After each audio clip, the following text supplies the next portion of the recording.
It's your girl, Sadi Rose, coming to you with today's word of the day. All praise to the Most High God. Love to Mother. Love to the ancestors on this beautiful day and a special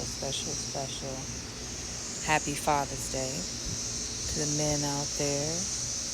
Much blessings, much love, much support for all of you for loving, caring, supporting, nurturing, guiding, leading your families, and building your legacy. Today's word is be yourself. I know a lot of times I remember hearing that growing up, always everybody said, don't follow the pack, don't follow the crowd, be yourself. And I think we all maybe have heard that at some point in time. And I know when I said it to my kids, their usual response is, Mom, you don't really understand what it's like to be young today. You don't really understand what it's like to try to fit in. And I think as parents, we have to respect that, the need at that age to want to fit in. But we have to encourage, even though we want to be a part of a community and we want to get along with everyone and we want to fit in, that also means that they have to have an independence too. We have to encourage them to be independent. And so the question becomes, well, what does independence, what does sovereignty really look like when we say be ourselves? And I like to apply it to real life situations that I see happening around people and they might not understand. It's like certainly the most obvious example of maintaining your sovereignty and being yourself is when you're not letting the world yank you, right?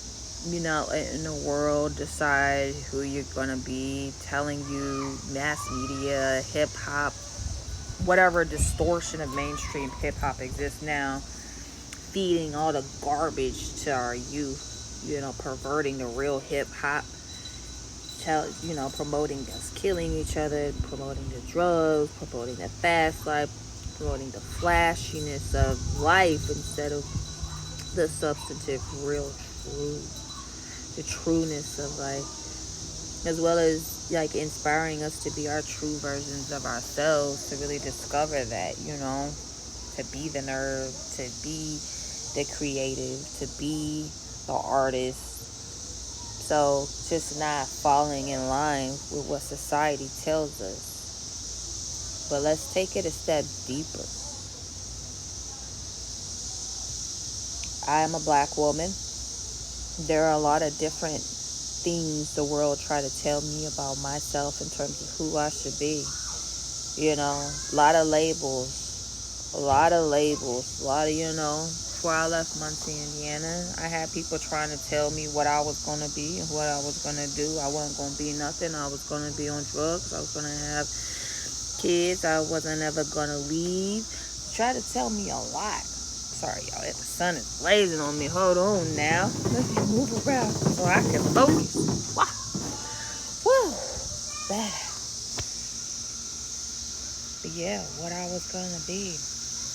And a lot of labels as a Black woman. And I could have internalized what the world told me I was going to be. I could have accepted that they thought I was going to be nothing. And I could have reflected that projection. I could have choose to accept that as part of my internal world. I could have really embraced that, could have ran with that.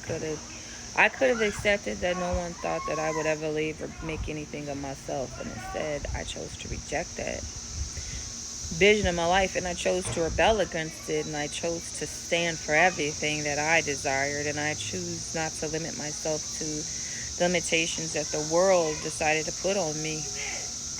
I chose that I could do and be anyone I wanted to be. I could be whoever I chose to be, and because I freed my mind, I did exactly what I wanted to do. There are other people too, like who are in limiting relationships. Sometimes our parents, have went through a lot of trauma themselves, and they put limiting beliefs. Some of us have parents who have made us feel less than valued, or they, unintentionally might have said things like you're bad, or you're not, comparing against siblings, and you'll never be as good as so and so, and or for whatever reason parents have made some of their children feel like they weren't as valued or loved, even if that wasn't their intention. And so a child could end up internalizing that feeling of how they feel they've been treated, right, by their loved ones, by their parents, by their family when they're growing up, that they never really accepted or loved or problematic. And either they could choose to accept that projection of them and how they've been made to feel. And then that means that they would then internalize those feelings, that I'm bad, that I'm a cause trouble, that I'm a black sheep, that I'm not accepted, that I'm problematic, that I never bring stability, I never bring peace. And they could become a serious problem to everyone, including themselves, or they could reject that projection of them. And even though nothing externally cares for them, loves them, holds them deeply, embraces them, they could choose to still love themselves, and that'd be enough. And choose to love God, and choose to accept the love of God, and that'd be enough. And then it could soar and be the most caring, loving, kind, stable, peaceful person, no matter what the world will tell them about themselves. They could be themselves truly. Because when we accept to take on the projections of others, of us, regardless of who we know we truly are, then we are not being ourselves. When we choose to live out the projections of others, we are not being true to ourselves. I say that again. I have had people project who they thought I was all my life. They've said that I was hard. They said that I was selfish. They have said that I am overbearing. They have said that I am not kind. And all of these things they have said, and they've tried to project that on me.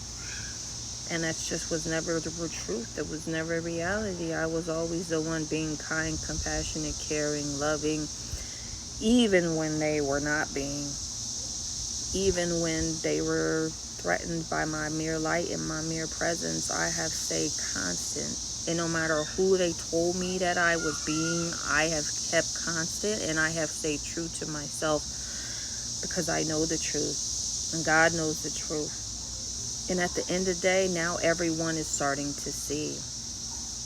And I knew that was the case. I knew that I didn't have to prove to the world who I already knew I was. All I had to do was continue to be it, and that it would speak for itself.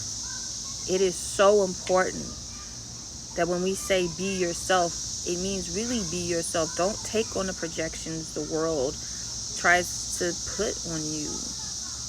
Whether it's the news, as in terms of how you should be, whether it's your parents, whether it's your family, whether it's your peers projecting on you that you're not cool, you're not hip, you're not trend, in order to fit in, you gotta be into this, you gotta do that, you gotta flash your money.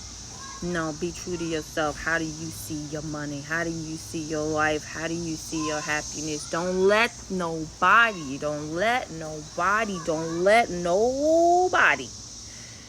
project their reality on you. You stay true to yourself. You be yourself. Whatever makes you happy is what will make you happy, and you stand on it. Whatever brings you peace will bring you peace, and you stand on that too. We must stand in our sovereignty. All praise to the Most High God. Love to the Most.